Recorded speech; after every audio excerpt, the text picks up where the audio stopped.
building of the Kharkiv Regional Administration, now known to the whole world, is one of the central buildings of the city and one of the symbols of Kharkiv. At the very beginning of the Russian invasion of Ukraine, it was subjected to a dastardly rocket attack by the Rashists, miraculously surviving eyewitnesses of this crime. The cruelty of the aggressor is confirmed by a simple fact. The first rocket hit the basement. In the basement there was a kitchen, a volunteer one. And there, for the most part, volunteer girls died. And these missiles that flew from Russian planes to our land, they absolutely turned the worldview of millions of people, Ukrainians.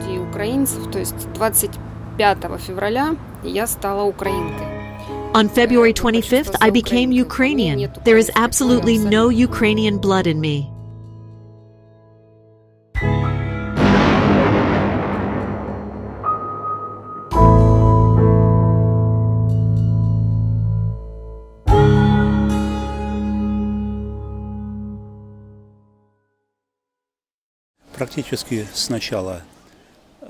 Almost from the beginning of the aggression, from the 24th, I had a desire to make my efforts to protect the city. The military registration and enlistment offices were closed. I'm not a military man. We searched on the internet how and what to help. On Svoboda Square near the Euromaidan tent, we were advised to contact the regional administration. They recruited caring citizens. My daughter sends me an announcement in the Telegram channel that volunteers are waiting for volunteers in our Kharkiv Regional Administration. I gladly responded to this ad. I realized that this is my first step. I can do it to fight. On March 26th, I hitchhiked to our Kharkiv Regional State Administration.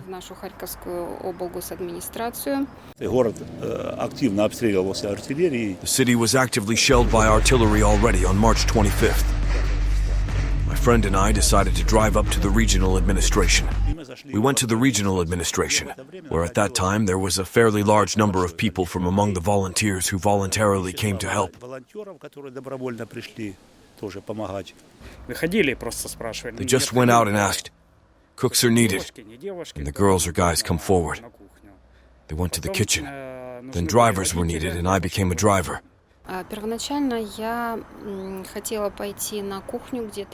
Initially, I wanted to go to the kitchen, where women's hands were needed to prepare hot food for the defenders of our city. But it turned out that doctors were also needed. I thought that my knowledge could be useful in terms of medicine, first aid, and it saved my life. Because the girls we worked with, many of them died, and I could be among them.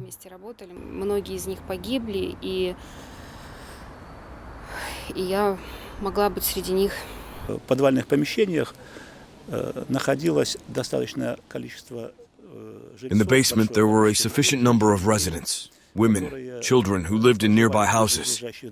They were in the basement, which was used as a bomb shelter.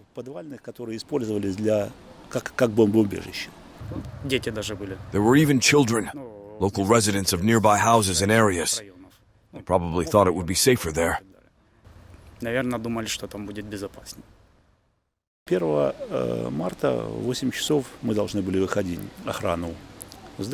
On March 1st at 8 o'clock, we were supposed to go out to guard the administration building. And at that time, at 8 o'clock, the first blow was fired from an airplane, which fell under the foundation of the building.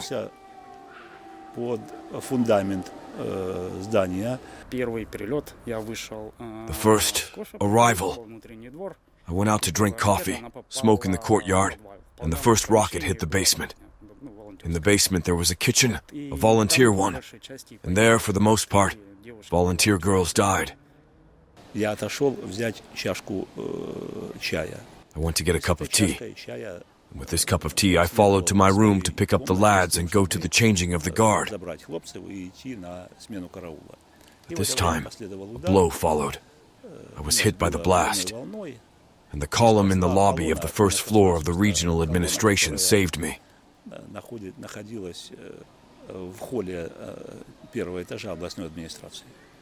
The The building suffered significant damage. Windows were shattered.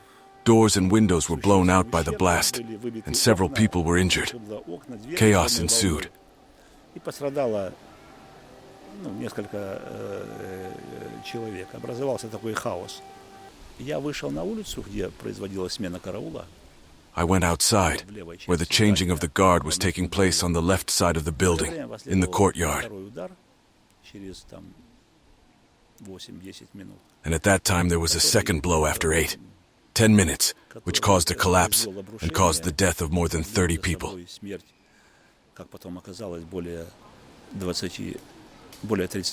After I don't remember exactly what period, then we began to pull the wounded, someone to somewhere, to the basement.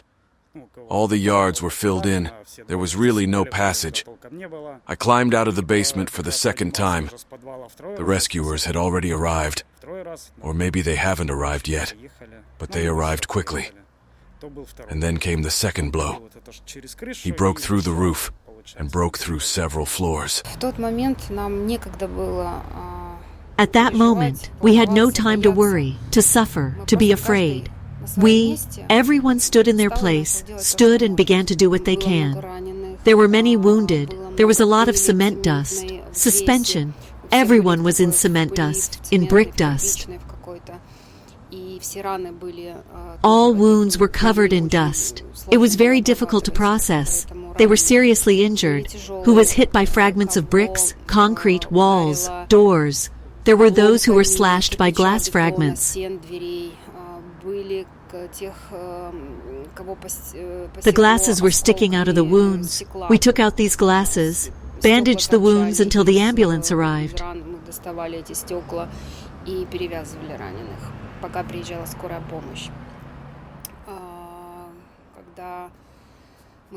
When we finished with the wounded, it was possible to go upstairs. And then there was complete amazement and shock, because before the explosion it was one building, before we went down, and when we went up, we saw a completely different picture. There are no windows, no doors. In fact, there is no building. There is no building that is located in the city center. It actually doesn't exist. All the windows are visible through. The doors are falling. I went out to the square, to our central square in the city of Kharkov. There were cars that were hit by this explosion, cars of peaceful people who were just driving past at that moment, past the building. Fragments of glass, roofs, concrete, dirty, injured. It was very creepy. Sensations and memories, heavy for me.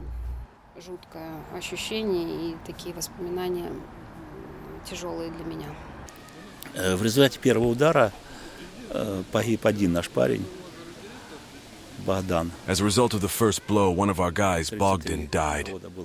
The boy was 33 years old. He had children and parents.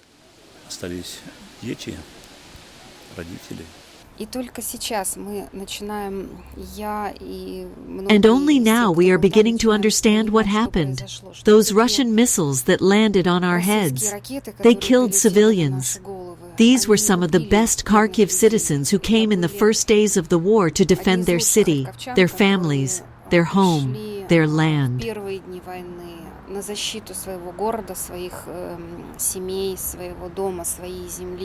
At the time of the strike on the regional administration, it was overcrowded. There were many more volunteers than she could accommodate. There was no ammunition or weapons there. There were such things as volunteer bulletproof vests and protective equipment. There was no professional grouping of troops there. In fact, it was a meeting of caring citizens. There was only one military meaning in these strikes: to create panic, in fact, which happened in the first days of the war. Just create a panic so that the population runs away, agrees to any conditions. Let them come, so long as this does not continue. Such moral pressure. То, конечно, сама администрация не представляла. Well, of course, the administration itself did not pose a danger to the occupier as a center of resistance or an armed fortress. The building was occupied by civilians who used the building as a bomb shelter and were fleeing from rocket and artillery attacks by the Russians on the city of Kharkov. И спасающиеся от ракетных и артиллерийских ударов, которые наносили русские по городу Харькову. Жестокость вот в данном случае агрессора подтверждается простым фактом. The cruelty of the aggressor is confirmed by a simple fact. Missile strikes were carried out twice by the same aircraft at the same coordinates. That is, realizing that after the first strike, rescue work will begin, and people will begin to save each other. A second strike was carried out literally 10 minutes later to cause more deaths of innocent people. Был произведен через буквально 10 минут повторный удар, дабы причинить большее количество смертей ни в чем не повинных людей. Я всегда гордилась тем, что я дочь военного. Мой отец. I have always been proud that I am the daughter of a military man. Военные — это те люди, которые призваны защищать. For me, the military are those people who are called upon to defend the country. People, nation, state, territory, home, family, and not attack.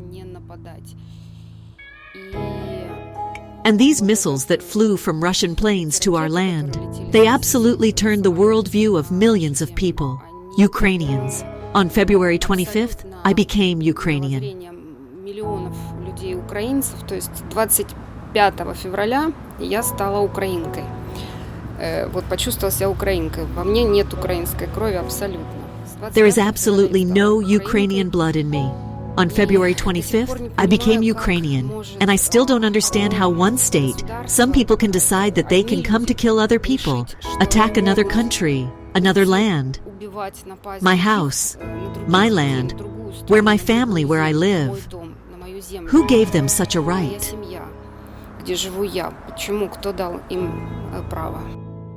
At the same time, our plans do not include the occupation of Ukraine. We are not going to impose anything on anyone by force. This episode once again proves the deceitfulness of Russian politicians and the cruelty of the crimes committed by the troops of the Russian Federation in Ukraine.